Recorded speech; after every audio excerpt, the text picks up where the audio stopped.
Sikubingelele mbukelo Black Life TV ubingelele uNkosinathi Mfokashozi namhlanje ke sila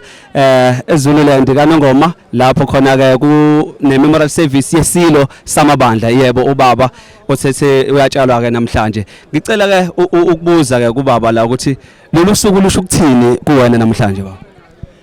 usuku lo namhlanje lukhulu kakhulu kumina kusizwe sonke ku South Africa yonke lamaZulu ngoba namhlanje bekutshalwa inkosi uZwelithini so lami ngingumdwebi engijwayele ukuthi ngidwebe abantu asebechonile abaphakeme abaphezulu ngithe lami ngizohlonipha inkosi ngokuthi ngiyipaint lapha kwaNongoma emzini wayo. Baba Rasta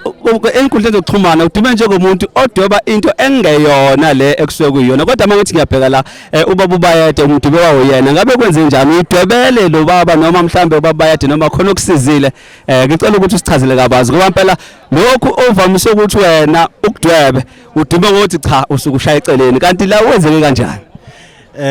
umsebenzi engize nawo lana ngize nomsebenzi osuphelile kwesinye isikhathi abantu basuke bekuthole umsebenzi ongakapheli ngakho nje futhi ubayethe enjalo eyinkosi njoba ubona nje namhlanje ukuthi kunjani apart from i-convent and stuff abantu bagcwele baze ngobunengi so wonke umuntu uyamthanda nje wonke lana so lama ngicabanga ukuthi ngimthandile ngendlela engimdwebe ngakhona kube lolunye uthando olu extra enhlizweni yami ubaba Rasto umdwebe ngoba umdwebe waphuma eyena ngoba emthanda labo wadwebe bengeyena ngoba usuku ungabathandi ngiyayibuzela nje kusuke kube njalo ngoba lamanje abantu abalapha baze kulo umngcwabo ngathola ukuthi komunye umngcwabo kabayanga so kunjalo lami I think ukuthi njengoba ngilapha ngidwebe kahle kuba ngoba ngiyamthanda lapho ngiyaphawula phela bengimthanda imisebenzi yakhe yabe ngimlandela